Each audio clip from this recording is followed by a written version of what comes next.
Welcome to the Acoustic Guitar Podcast. I'm your host, Nick Grizzle.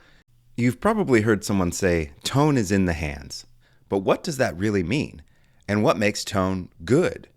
We asked 14 prominent acoustic guitarists from a variety of genres and backgrounds to weigh in. And in this episode, we share 14 unique takes on the topic. You'll hear inspiring musical examples and reflections, some practical advice on gear, technique, and exercises to try, plus insights into how some of today's top players think about tone. Before we dive in, I'd like to take a moment to thank Henriksen Amplifiers for sponsoring this episode. Henriksen Amplifiers, renowned for crafting exceptional audio equipment, introduces the Bud, your ideal match if you're an acoustic guitarist or singer-songwriter. This compact amplifier stands out for its exceptional sound clarity and richness, tailored for both intimate performances and studio work. Embodying Henriksen's dedication to innovation and quality, the Bud is designed to ensure your music truly resonates, making it a must-have for musicians who demand the best. For demo videos and more information on Henriksen amplifiers, go to henriksenamplifiers.com. You can also check out the show notes for that link.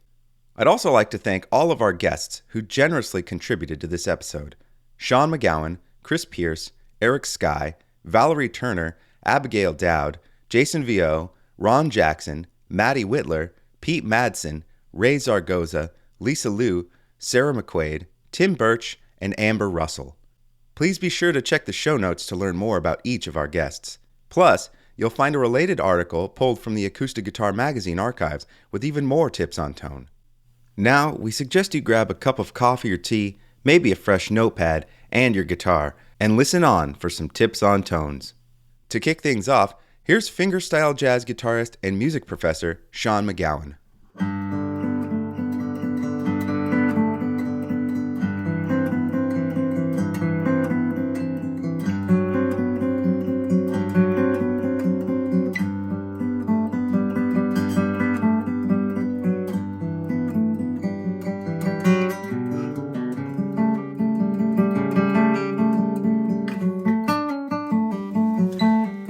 Hi, this is Sean McGowan for Acoustic Guitar Magazine, and today we're going to talk about how to find and practice and ultimately get the best tone that you can possibly imagine, the tone that you hold in your heart, the tone that you have in your ears, and the tone that you imagine to be able to access at any point in any song that you're playing. Okay, so the first thing that I like to do whenever I'm studying something in depth is to keep a little notebook, or we could even think of this as our journal of tone.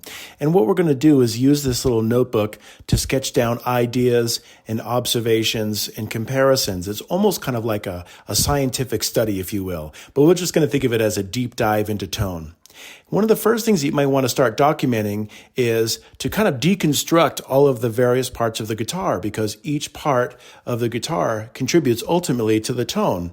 And remember, there's no correct answer here. This is an entirely subjective thing. Your idea of incredible tone might be a little different from someone else's. Of course, good, clear, even tone is what we all strive for. If we take a look and a listen to a guitar, one of the first things that we want to consider is the wood that the guitar is made out of. And there are extensive videos that you can watch on YouTube, and I would suggest going on there and just checking out comparison videos. And you can just search in YouTube, for example, the differences between Sitka spruce and red spruce, and you'll be amazed at how much each one of those contributes to the sound. You want to also be aware of the size, shape, and depth of the guitar. So in addition to the scale length and all of the various materials, obviously a dread's going to sound different from an OM.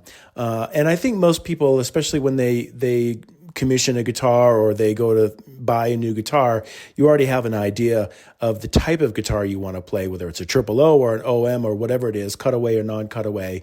And then all of these other factors just contribute to get you closer to the sound that you want to hear in your head.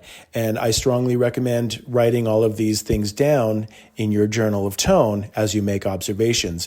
I think if you listen to these comparison videos on YouTube, you might be amazed at some of the differences between the top woods and the woods, from the back and sides, as well as the scale length have and ultimately affect the tone.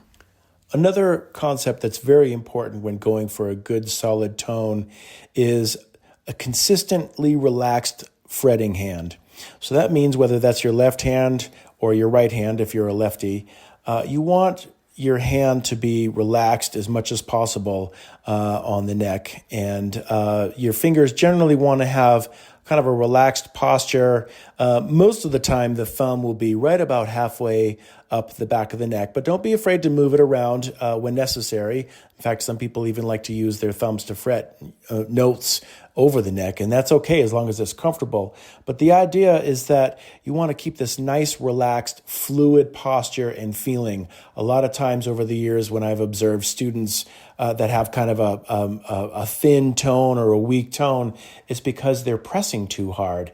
So you'll be able to feel it. I mean, if you reach over, for example, with your picking hand and try to move the fingers of your fretting hand, they should move easily. It should be very pliable and easy to move.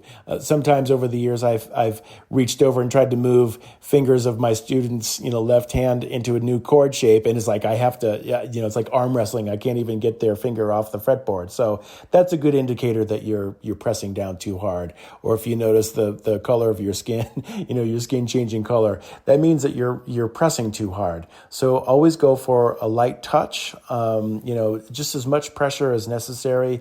And aim your finger to be about equidistant in between the frets. You want to have the flesh of your fingertips make nice, solid contact with the wood of the fretboard, and there shouldn't be any buzzing or any fretting out of notes. It should be a nice, smooth tone. And with that in mind, you can practice what horn players or string players, such as cellists and violinists, call long tones. Now, long tones aren't something that guitar players typically practice, but it can be a great way to really listen to your sound, how the note starts, how it blooms, how it unfolds, and ultimately how it ends. But generally speaking, you want to have a nice, firm but relaxed posture and be able to pick a note consistently and have it ring out, and just let it ring as long as possible, almost if it was a singer, just holding a long tone with a hold on it, and then just let the note kind of die off naturally. And that's a great way to work on your tone, because you actually have the time to listen to the sound of your note. Is it long? Is it sustaining? Is it smooth? Is it in tune? You want to be careful about not moving the fretting hand up or down. You keep it nice and consistent. And also, again, don't press too hard, because pressing on the string too hard or moving it just even slightly to the left or right will cause the string to go out of tune and also kind of choke out your sound. So just have good contact with the wood of the fretboard, pick that string, and then just let it ring from there. Another technique that can really affect your tone is where you finger something, meaning where on the fretboard and which string set you choose to play a melody or a line. Here's 3 basic examples of a simple melody, but in one example I'm going to play it down more in open position, another example in 5th position, and then a third example up in 9th position, and listen to how different they sound. Here's the first example, up, starting on the D string in 9th position.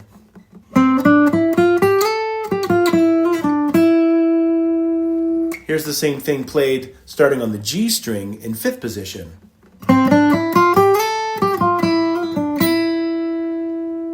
And finally, the same melody down in open position or 1st position starting on the B string. And then finally back in 5th position again. Not only does the placement and the fingering really affect the tone, but where you pick it on the string, meaning do you pick it closer to the bridge for more of a thinner sound, such as the following? Somewhere towards the back of the sound hole? Maybe more towards the front of the sound hole, even closer to the neck will give you a much thicker, more round, bassier type of sound.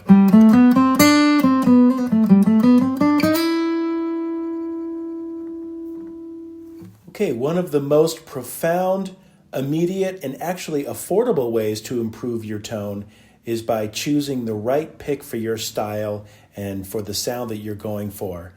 Great jazz guitarist Johnny Smith once said that his tone control was all in his pick, and I know a lot of great flat pickers would agree with that sentiment. So, keeping in line with our science experiment and our journal of tone, what I would suggest is going to the store or ordering online several different picks of different shapes, sizes, thicknesses, and different materials. All of these characteristics can have a profound effect and a dramatic effect on your tone. So what I thought I'd do right now is I'm going to take 8 different picks. These are different materials, various thicknesses and densities, and also different shapes. And I'm going to play the exact same line, one at a time, followed by a quick little strum, and you can hear for yourself how much of an impact just a different pick will have on your tone.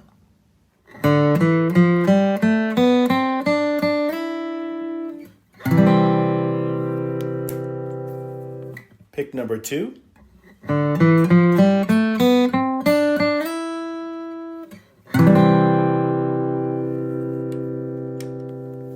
Pick number 3.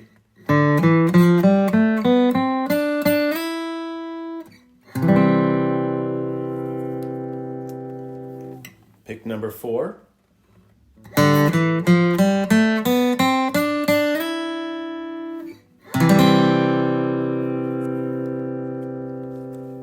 Pick number 5.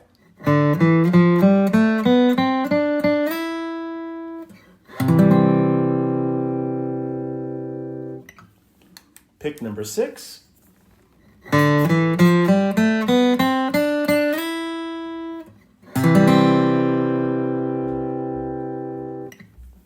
And pick number 7.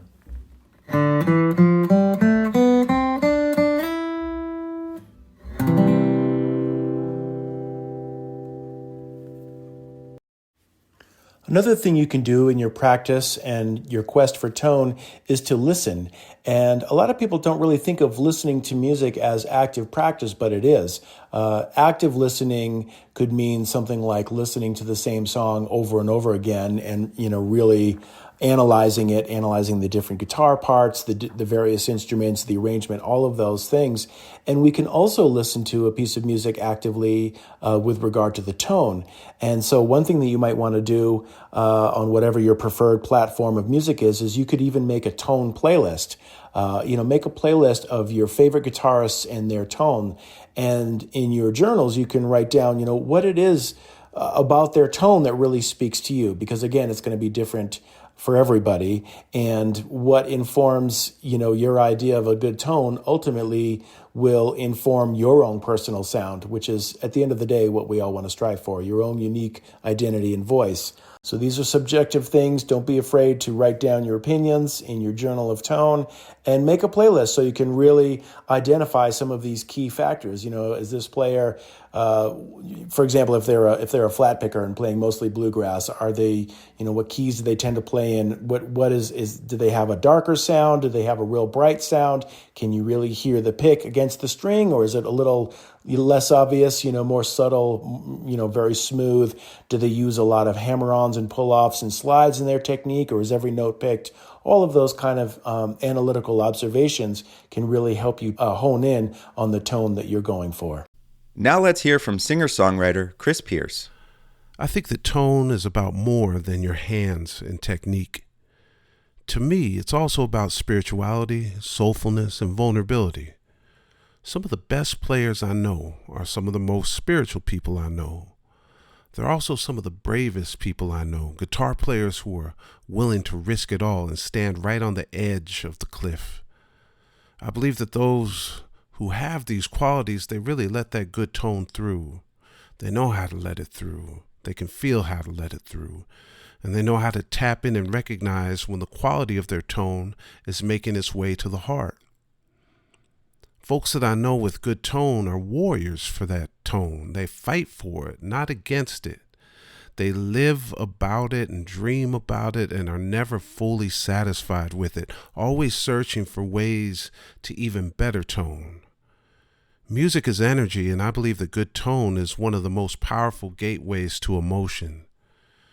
Tone that moves the guitar player will more times than not move the listener. May the tone be with you. Here's fingerstyle guitarist Eric Skye with his thoughts on the matter.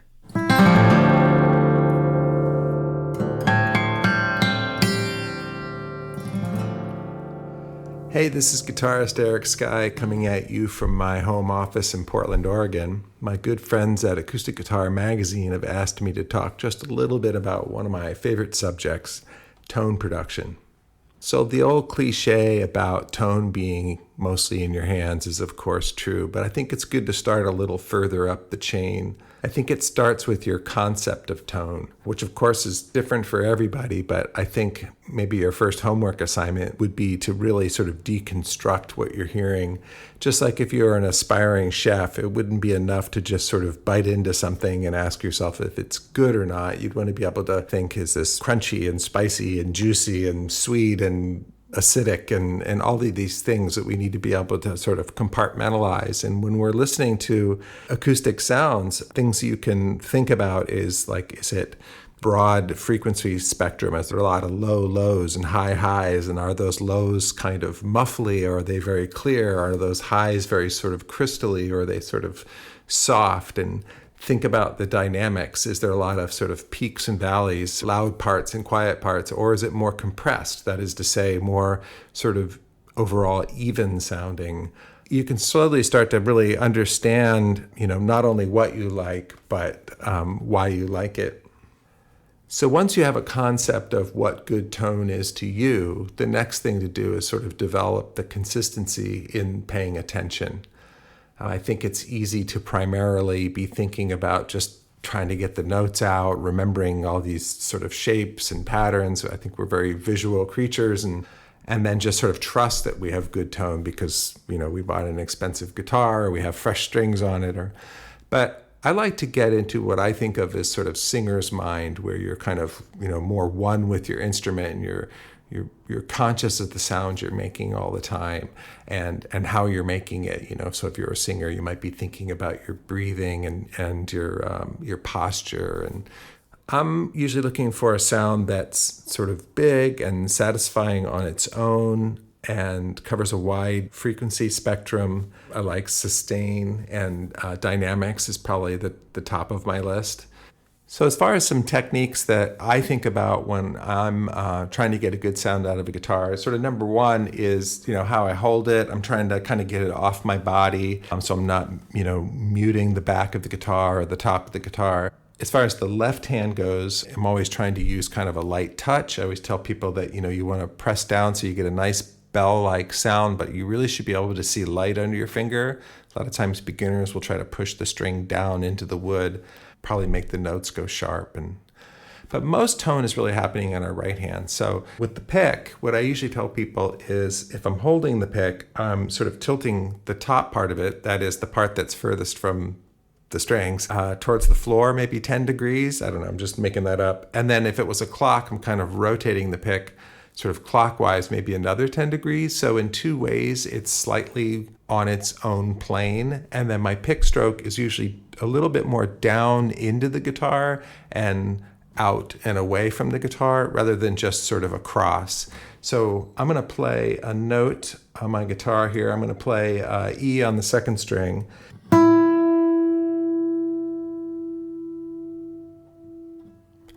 So I feel like that was a pretty good sound. I added a little vibrato with my left hand, then kind of in the life of the note kind of sped up and slowed down a little bit. I let it ring a nice long time. So that could be like a little Zen exercise of just trying to make the best possible sound that you can. In terms of like picking down and away more than across, let me try to do the opposite. So I'll perfectly straighten out the pick so it's parallel to the strings, and I'll just play that same note just sort of across the strings. See how much thinner it sounds? So we'll do a little, so here's that sort of thin sound, and then sort of rotating the pick slightly, and then down and away. So before, after. I'm hoping that comes out and you can hear this sort of big, round, louder sound versus this sort of thinner, sort of picky sound. And I think what's happening here, I'm not really smart enough to know, but I think the physics are that when we're picking down and away, we're really kind of getting that string to move up and down and kind of get that top moving in that direction. But if we just play across the strings, you're not going to get that to happen.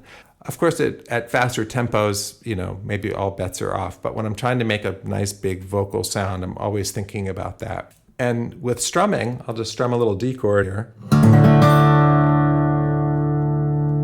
And it's that same idea where I'm sort of, going down into the guitar a little bit more to get that sort of bigger sound. And I think a lot about where I am playing. So the closer you are to the bridge, the tighter the strings are. Especially on the first string, a lot of times I'm kind of just south of the sound hole a little bit. But if I kind of pick up more towards the neck, it's really easy to get that pingy sound because the strings have a wider range of motion and the bottom of the string is likely to kind of very faintly touch the top of the frets. So if I do want that warmer sound, which I do sometimes, I'll play much lighter. What I usually tell people is that if you get a fairly thick and stiff pick, and at first it might turn you off a little bit, but just hold on to it loosely when you want to strum so it kind of moves in your fingers and it doesn't feel so difficult. But then when you go to play single notes, I think you'll find having that stiff pick is really nice. And a lot of times when we play a thin pick, we unconsciously end up gripping it harder, trying to stiffen it anyway. So it'll probably be easier for you to play in the long run. But experiment with bevels. I end up sometimes filing them down a little bit and trying to find the right thing. Putting on my fingerstyle hat for just a minute, I now have my finger picks on because I'm not someone who was born with the kind of nails that you could use to play guitar, unfortunately. So I use these Alaska finger picks, which are sort of plastic and they allow some of your skin to kind of be a part of the mix too. So they're very similar to, I think, how a real nail might be. I also have a thumb pick that I use that I filed pretty short. It's a Fred Kelly heavy that I've shaped just so over the years, and it's relatively short.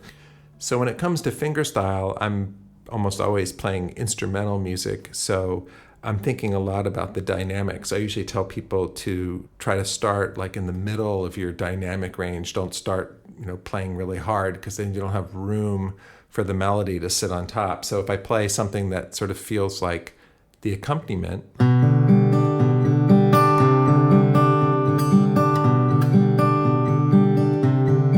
I feel like I'm playing fairly quietly there. And then when I bring the melody in,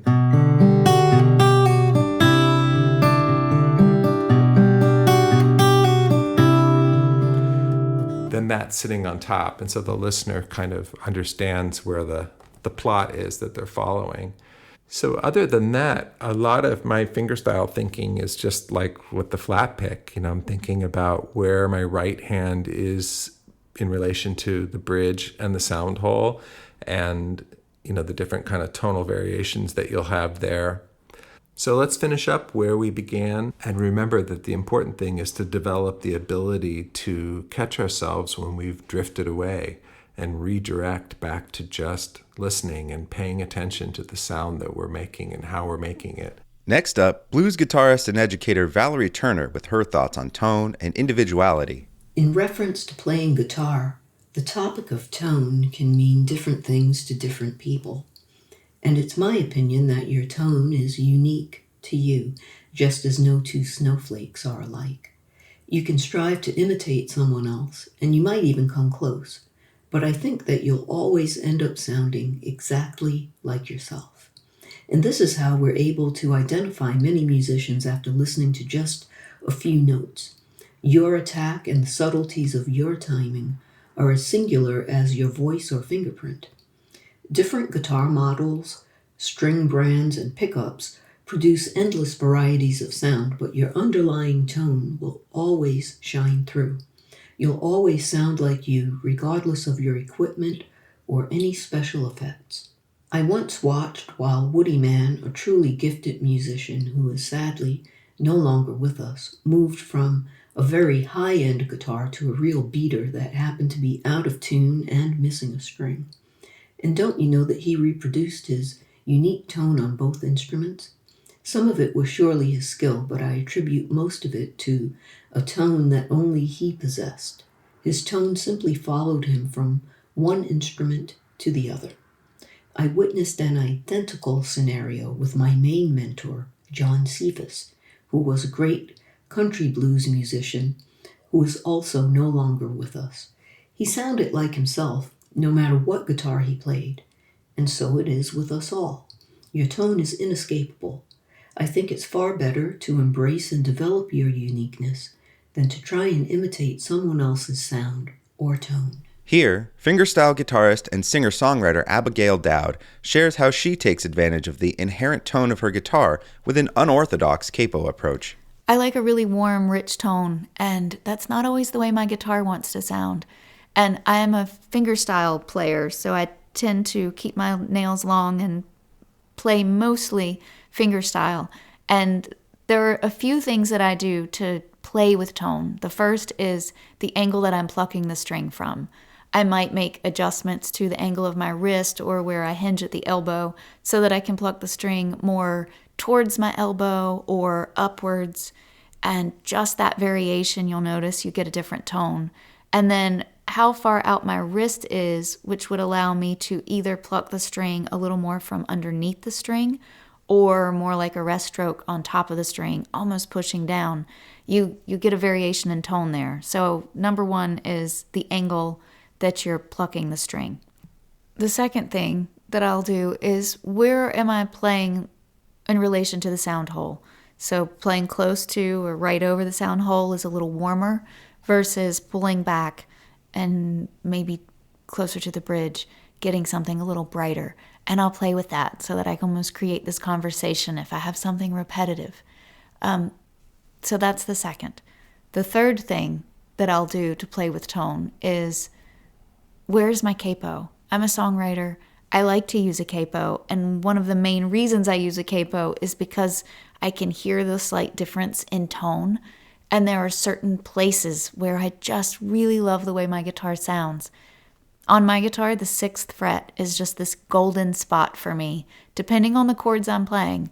And there's a song, Saint Vrain, that's on the Acoustic Guitar Magazine YouTube page, and somebody made a comment that was a little snarky about me having my capo at the 6th fret. And it's because I like the tone there, especially on that particular piece. And that's why I capoed it there, and that's how the song kind of evolved out of that tone. And so don't be afraid to throw a capo on there if you're playing with tone, no matter what anybody says. Next up, classical guitarist and professor Jason Vio with some tips for producing quality sound on stage and in the studio. It's, of course, good and very important to be able to craft over several years your core tone. That seems to be the term that a lot of guitarists use. Or I like the word sound. The sound is a little bit more all-encompassing, and because tone is actually, I think, a very easy thing to achieve.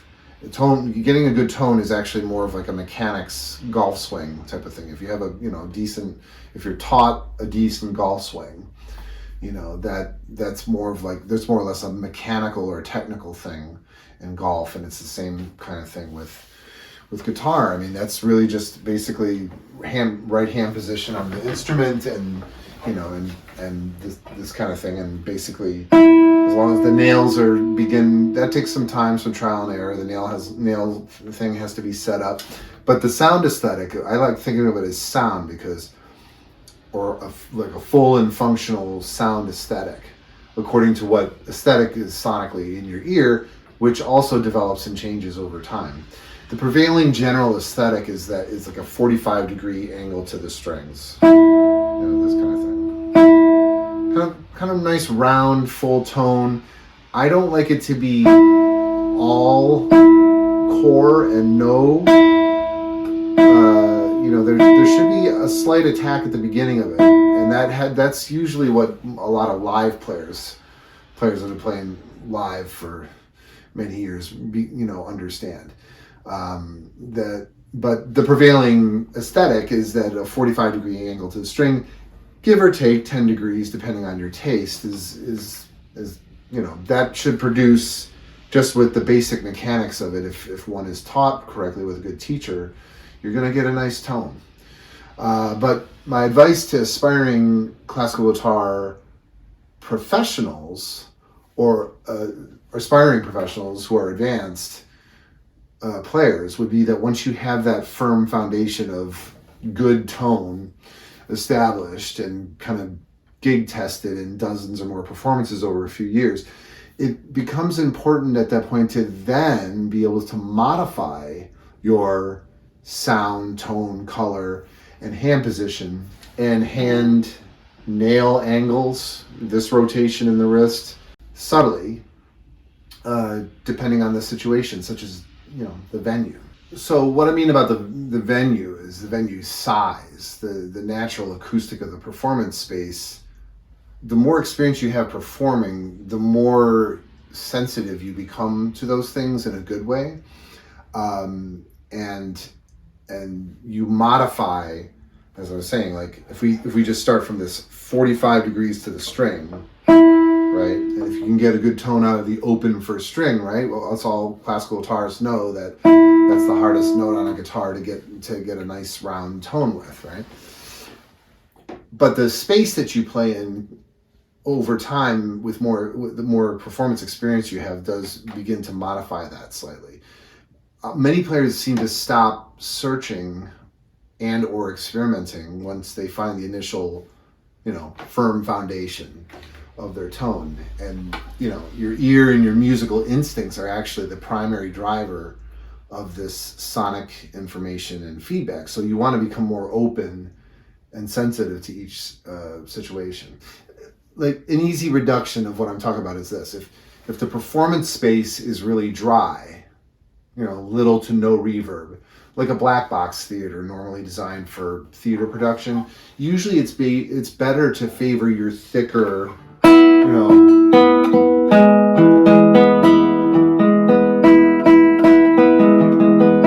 thicker sounds, angles, even color. I tend to instinctively go for warmer colors during the concert. It's better to favor that because your sound coming out of the guitar it's already starting at a kind of a disadvantage. In other words, it's going to sound thinner due to the dry space. And conversely, if the performance space is overly reverberant, like a church, for example, it's often better to play fast movements a touch slower and use a thinner attack. See, something a little bit more like this. This rather than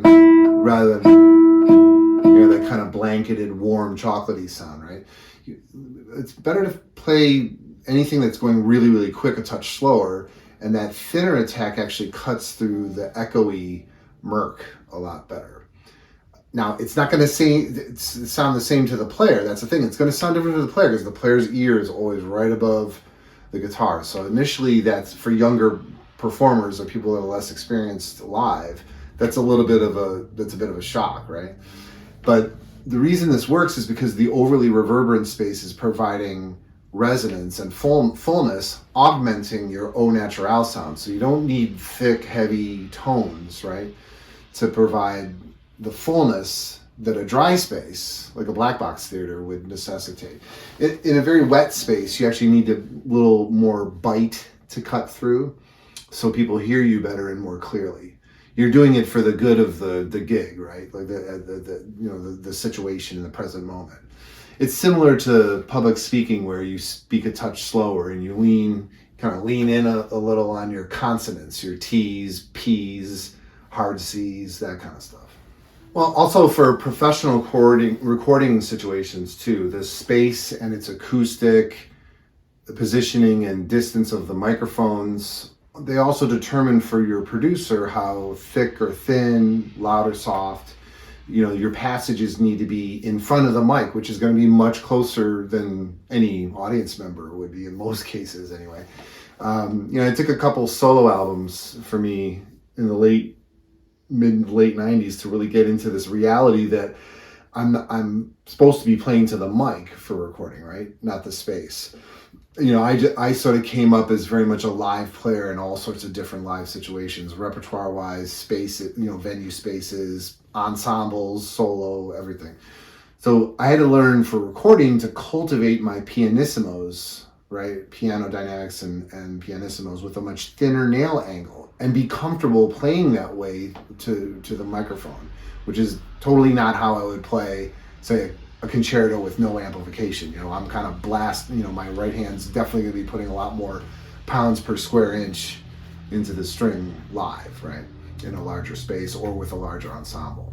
Here's jazz guitarist and teacher Ron Jackson with some tips for practicing guitar with tone in mind. Hi, I'm Ron Jackson. My ideal guitar sound is clean, clear, and beautiful with minimum string noise.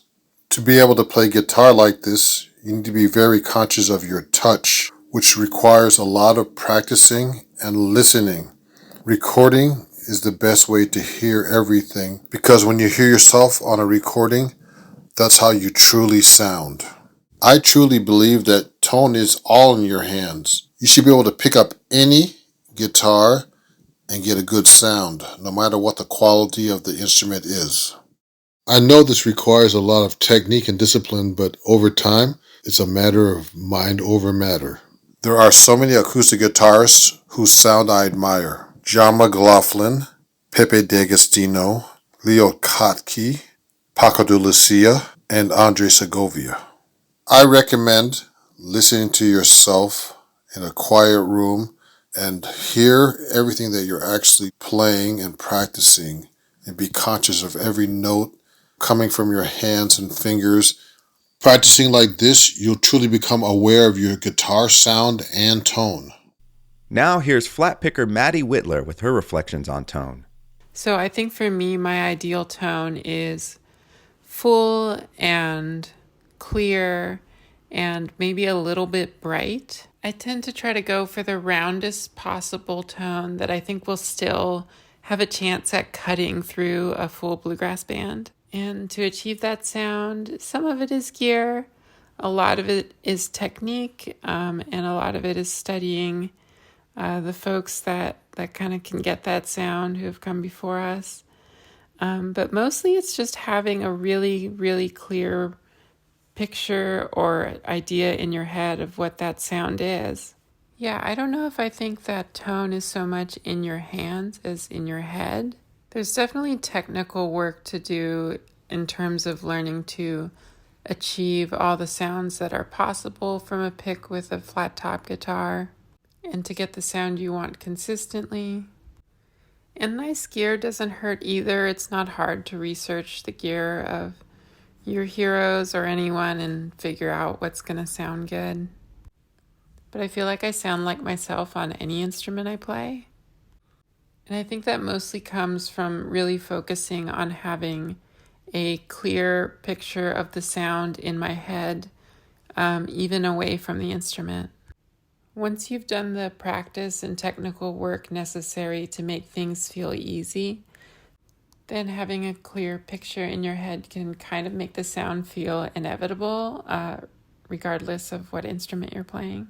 It's not going to be news to anyone, I think, but for a flat top acoustic guitar, no one gets tone like Tony Rice to me. Tony was really able to get a delicate and complex and extremely varied range of sounds from the guitar that were always carefully chosen to suit the situation he was in.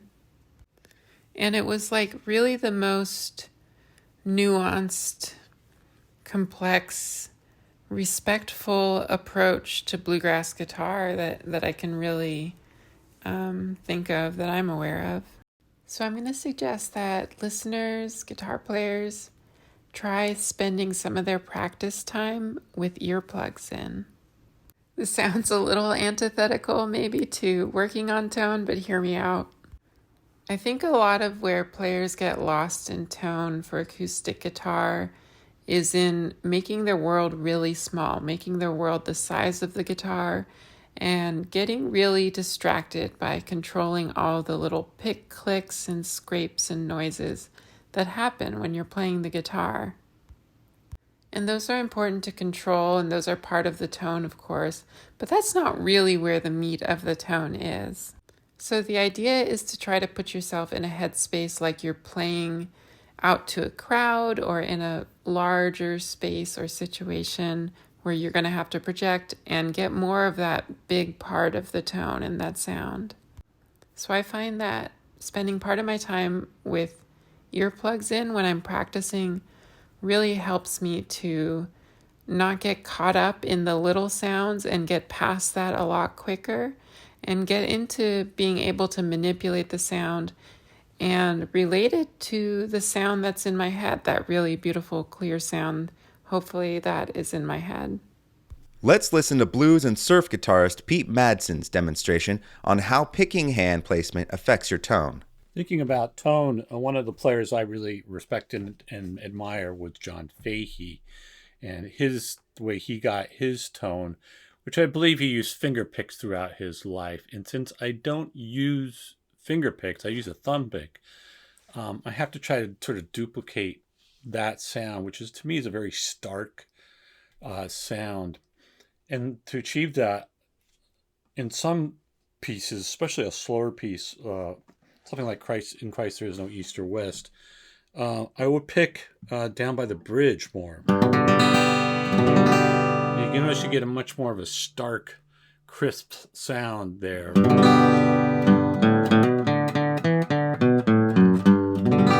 I'm using a thumb pick for that, but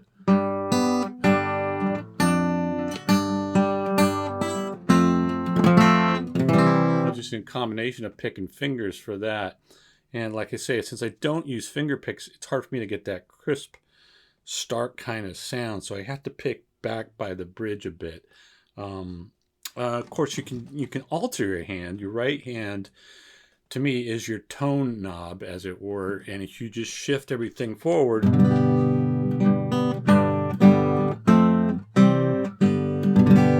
now I'm picking over the sand hole, I get a much mellower sound, warm, mellow sound. So I think guitarists really need to keep that in mind. You shouldn't just be picking in one area.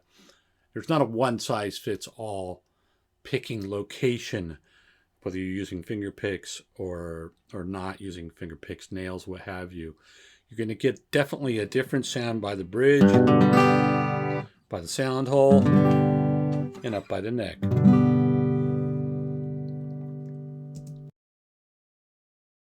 Here's Ray Zaragoza, a singer-songwriter who noticed her tone shifting and evolving as her guitar techniques developed. Hi, I'm Ray Zaragoza, and I'm so excited to chat with the Acoustic Guitar Podcast about my relationship to my guitar. And so, my ideal guitar sound would definitely be really bassy and low and full.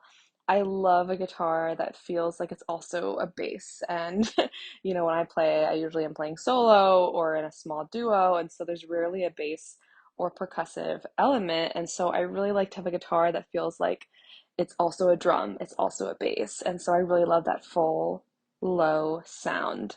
Um, and a sound that really fills up a room and has a really warm quality to it.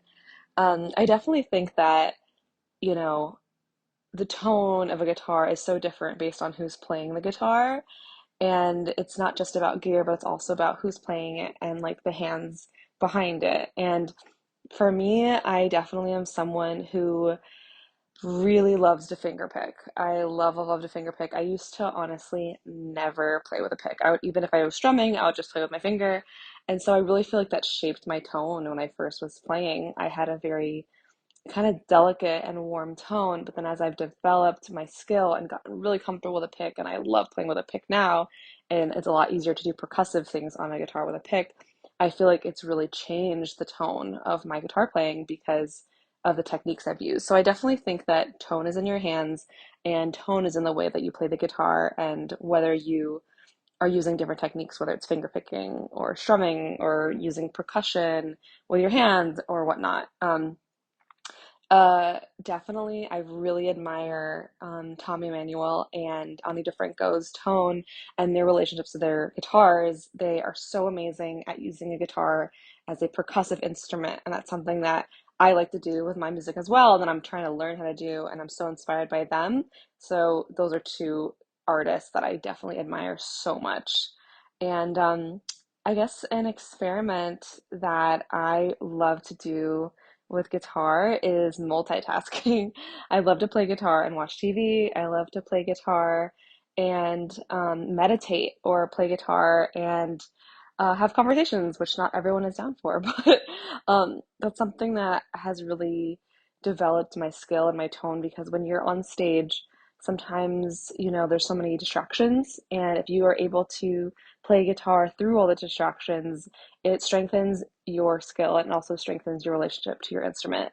And so, yeah, those are some of my tips and tricks with the guitar. And I really just love my guitar. I don't usually like playing other people's guitars or playing a guitar that I'm not very familiar with.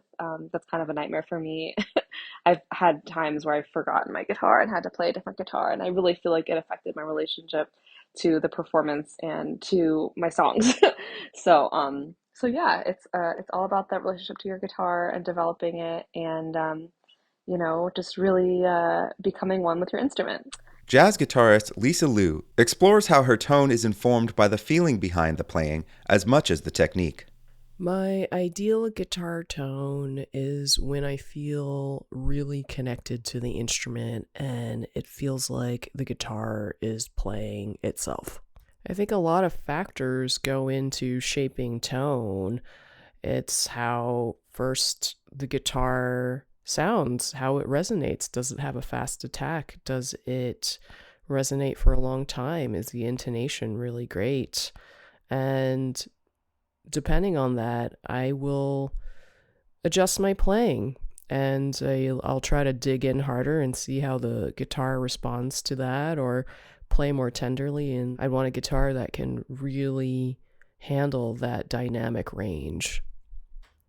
Mimi Fox and Martin Taylor are guitarists that I admire for tone. I think that both of them can really play very hard and fast, and also very soft and tenderly, and everything in between. And it's the emotional content behind what they play behind each note that also really, really grasps me as well. I recommend that people practice things slowly and softly. I think my natural inclination is to play fast and loud, but if you can really slow things down and play them as softly as possible, you'll see where that dynamic range starts to come into focus. And, for instance, try to play a G major scale and start very softly, and then crescendo and play really loud and hard. And then as you're descending back down the scale, try to come back to that same volume that you started out very slowly and softly as well. And you'll really start to discover that dynamic range within yourself and your hands, but also what the guitar is capable of doing too. Next, folk singer-songwriter Sarah McQuade explains and demonstrates how she approaches the notes she picks on guitar from a vocalist's point of view. Thanks so much to Acoustic Guitar Magazine for inviting me to be part of this podcast. As so many of the contributors to the original magazine article pointed out, tone is a deeply personal thing. Some guitarists like to go for a really sharp, thin, jangly sound, while others aim for one that's more rich and woody and mellow. I'm a big admirer of Pierre Bencisson, and in his guitar book, he advises that the best tone is achieved by using the pads of your right hand thumb and fingers in combination with the nail to get a nicely rounded, balanced sound. I do like to use a thumb pick myself to give a little bit of extra attack and emphasis to the notes I pick with my thumb. But I keep my fingernails at a little under 3 millimeters long so that a bit of the finger pad makes contact with the string as well as the nail. And I try to eat a really healthy diet with lots of calcium in it to keep my nails strong so they don't split or break. Also, like Pierre Bencisson, I use the dadgad tuning, which helps to add a lot of sympathetic resonance to the notes I'm playing. And that also makes for a bigger, fuller, richer tone. Left-hand technique is also incredibly important. You want to be fretting the strings solidly with a nice even pressure that falls midway between the frets so that you don't get any buzzes and so that you're actually playing every note. My aim is always to make the guitar sing, to give the same level of expression to each note I play that I'd be giving to that note if I were singing it. And to achieve that end, I find that a really good exercise is to play a melody on the guitar in unison with my voice as I'm singing it. Here's a very brief example. Every bush and every bower, every tree and every flower reminds me of my Mary on the banks of the Lee. Here's fingerstyle guitarist Tim Burch reflecting on the search for his unique tone. An old friend once told me every guitar has its song. I also believe every guitar has its optimum string and pick match. Find the right strings for the right guitar, including creating hybrid sets that aren't available. Got an unwound third? It's worth going down the rabbit hole and trying strings you will ultimately replace after 30 minutes. My 1965 Gibson J45 was always a challenge to find balance between highs and lows. A few years back at NAMM, I discovered the Martin guitar's Clapton signature strings. They're absolutely magical on the Gibson, and I have found no equal. My nearly 100-year-old Washburn parlor guitar sounds best with silken steels. My breedlove loves DR strings. My checklist when I receive a new acoustic guitar includes removing the nut to lower it for better intonation, as well as evaluating the nut and saddle material. I've always been a fan of bone, with its direct, crisp transfer of sound, almost like a maple fingerboard. I've also thoughtfully planed braces inside some of my favorite acoustic guitars to give them more life. For my harp guitars, carefully cutting a line between my fretting and sub-bass strings on the bridge plate made all the difference in the world when it came to amplifying, separation, and transference of frequencies. I've also found that transcribing melodies from different instruments such as mandolin, sitar, banjo, vibraphone, and piano, and even horns, for example John Coltrane and Miles Davis, has enlightened me to the need for different attacks on notes and nuances, such as ghost notes I had not previously realized on the guitar. Experiment with different picking materials and the pressure and grip on the pick itself. Having started playing 41 years ago with very light picks, I eventually found myself drawn to the Dunlop stubby 3mm. Although I've used this pick for years, I'm finding inspiration for new songs with different pick materials, such as my Gypsy Bone pick, one made from horn material, and even a pick made from a coconut shell given to me from a student years back. All extreme gain changers on the acoustic guitar. I also use my thumbnail and the fleshy part of my index, middle, and ring finger to have options in color and tone on compositions which need more bite and warmth. Experimenting with different picking positions on the guitar, such as by the bridge or over the sound hole or even as far up as the 12th fret, can be great sources of inspiration as well. I've also found I can create a softer dynamic by placing my hand in front of the sound hole while I'm picking. The search for my individual signature tone has been a lifelong journey, one that has required me to keep an open mind, leading to frequent revisions in my acoustic setup throughout the years. As both a guitarist and harp guitarist, my ideal performance environment would be unplugged, size and venue permitting, of course. Due to the endless variables involved in electrifying an acoustic guitar, I'm specifically speaking of the unplugged tonal aspects of the guitar. That being said, I'm a huge fan of passive transducer-style pickups attached to the inner soundboard. While many players prefer under-saddle pickups, particularly for their no-frills plug-in-and-play capabilities, I'm a huge fan of K&K transducers in particular and find them to be more of a natural representation of most guitars' unplugged sound. I typically begin working on my tone as a solo player before venturing into the variables that can occur while performing with multiple guitars and instruments. The sounds I had once approved of eventually ceased to meet my standards, especially as I began exploring multiple genres and different ensemble configurations encountered working as a professional musician. It is often necessary to make last-minute adjustments to allow for a complementary musical soundscape while performing with others in a live setting. My present go-to golden standard sound that works for me as a soloist can often conflict in a mix with other musicians, depending on their instruments, the material they're constructed of, and ultimately their color and timbre. It's because of this that I often bring several guitars to a show, as conflicting and non-complementary frequencies are often discovered at the last minute during sound checks. It is also quite helpful to listen to other guitarists while you're on your musical path. As far as contemporary players' tone who I admire, it is Alex DeGrassi who stands out the most in my opinion. I've had the pleasure of attending several of Alex's shows over the years and really resonate with his articulate, full-range tone. His signature sound was evident to me from my first experience in seeing him live. I most recently had the pleasure of catching one of Alex's performances for the American Guild of Lutherie convention held in Tacoma, Washington. Alex demoed at least a dozen or more guitars, and it was very clear to me that his signature sound came through no matter what guitar he was playing, supporting my philosophy that a player's tone mostly comes from their hands and is regulated by their ears. It is vital to have an instrument that allows for the desired facilitation of your expression. However you arrive at your particular gold at the end of the rainbow tone, figuratively speaking, you will undoubtedly make many discoveries and will have grown as a musician during your journey. And here's fingerstyle composer and educator Amber Russell's thoughts on tone. Would probably factor in my acrylic nails. They are smooth and round.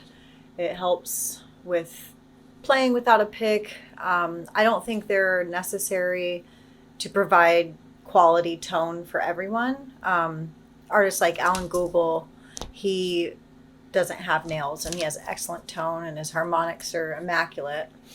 I also feel like my strings matter. I use elixir strings and, I don't like having that zip, zip sound from a lot of steel strings, and having the coating on the elixir strings really helps avoid some of the unwanted noise. The thing I think that shapes tone, I would say an unpopular opinion, the quality of the guitar. I have a really nice guitar and I wrote songs on a not as nice a guitar originally, and I don't know, I can really feel a difference. And when it comes to recording, having a really nice quality instrument really brings out a lot of the notes and the energy I'm trying to produce with the music.